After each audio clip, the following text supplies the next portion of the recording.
Things you didn't know about the Netflix series.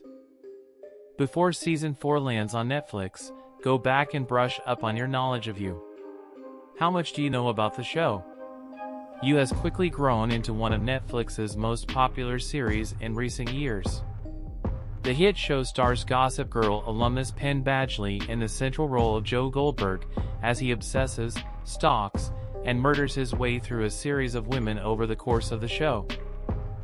Out of Netflix's most successful series to date, You is one of the most culturally significant and memeable shows the streaming platform has released.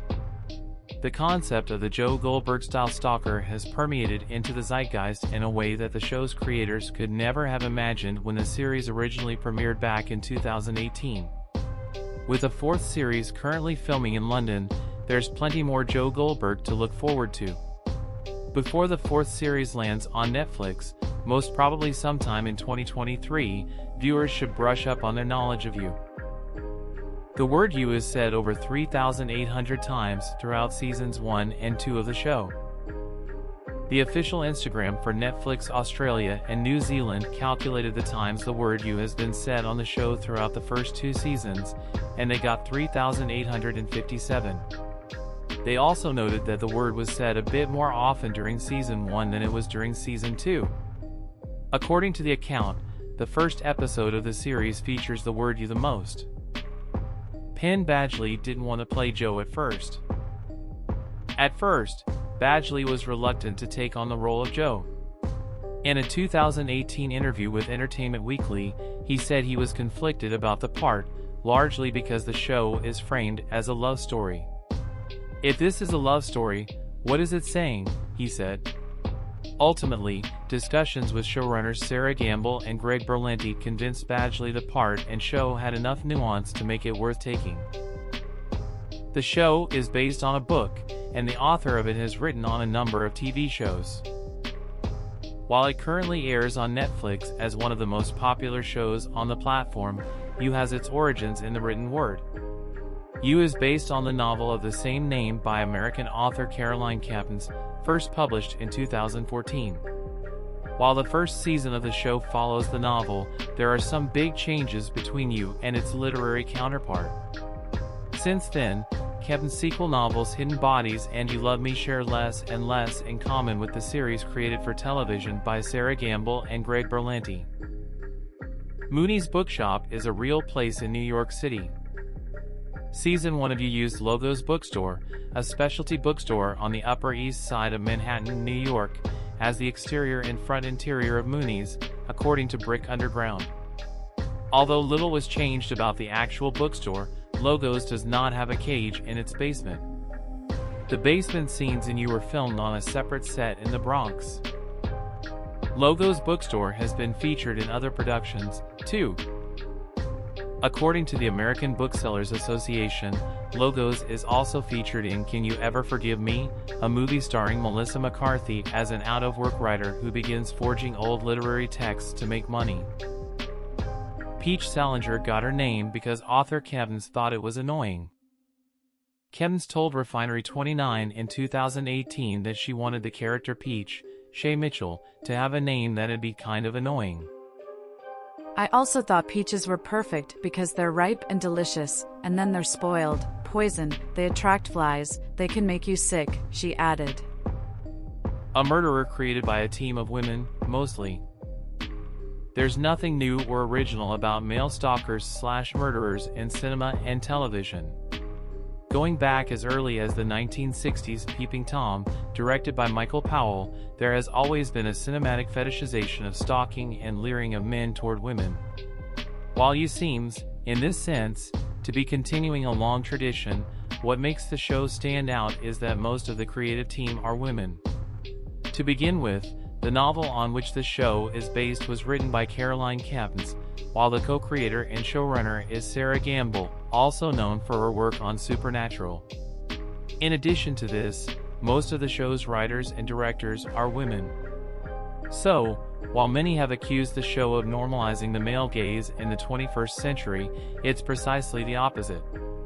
As Gamble revealed in an interview with the New York Times, it's exactly this real-world experience as a woman that enabled her to bring a sense of 21st century realism to the show. Candace wasn't always supposed to come back. During the final scene of Season 1, Candace, Amber Childers, Joe's subject of obsession before Beck, who viewers were led to believe was dead, returns. This is a departure from the book, and one that wasn't initially going to happen on the TV show. In a 2018 interview with Entertainment Weekly, Gamble said she and Berlanti decided at about the middle of the first season to bring Candace back, and they started to misdirect viewers to make them think she was dead. The band Nirvana has a large presence on You. On the first episode of the show, Beck buys Desperate Characters by Paula Fox. Fox, as Joe tells her, is the grandmother of Courtney Love, who was married to Nirvana frontman Kurt Cobain. During the show's finale, Beck wears Joe's Nirvana t-shirt. There's also a nail salon called Nirvana next to the on-screen and real-life location of the bookstore. And, during Season 2, the show centers around the grocery and wellness store Anavaran, which is Nirvana spelled backward. Even though Dylan Arnold plays a teenager on the show, he's older than Pedretti in real life. Arnold, who plays the teenager who Love has an affair with during Season 3, is actually older than Pedretti. He is 27, she is 26. It's actually funny, because I'm a year older than Victoria, and much older than my character, so those moments where she's referring to me as a teenager were always really funny because I'm older than she is, the actor told Teen Vogue. Madre Linda's library scenes were filmed on a set, but a real library was used for exterior shots. Gamble told Insider the crew used a real library and a set to create the Madre Linda Library's final look. The exterior of the library is a real place, so just the foyer of the set matches with the front of the real location so that we could seamlessly bring you from one to the other, she said. Some of the show's scenes were improvised. One of the most notable improvised scenes is from Season 2, when 40, James Scully, opened up about his childhood and how he believed he killed his au pair. In a somewhat surprising move, Joe gets down on the ground and holds 40 as he cries. That was a version of that scene that Penn and I sorta created together, Scully explained in an interview with Glamour in 2019. It's not what was written in the script, but we talked a lot about the relationship between 40 and Joe, which at that point was a little more than a friendship, obviously.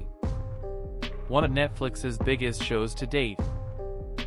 It's no secret how big You has been for the world's top streaming platform. You is easily one of Netflix's most popular original series, along with the likes of Bridgerton, Squid Game, and The Witcher. But fans may still be wondering how much of a success the show has been for Netflix. According to Netflix's official data, which categorizes their most popular shows based on hours viewed in the first 28 days, You's second and third seasons are Netflix's 10th and 9th most popular English-language series to date. A stunning achievement for a show that was canceled over at Lifetime. Victoria Pedretti, who plays Love, said the most awkward scene to film was a sex scene. Victoria Pedretti, who played Love during Season 2, said that the most disturbing scene to film was a sex scene between her and Joe. I think the most unsettling thing is probably when we shot the sex scene where we were both meant to start having sex and come simultaneously in 5 seconds. I found that really disturbing. She told Harper's Bazaar in 2020. I was like, how are we? That's not real.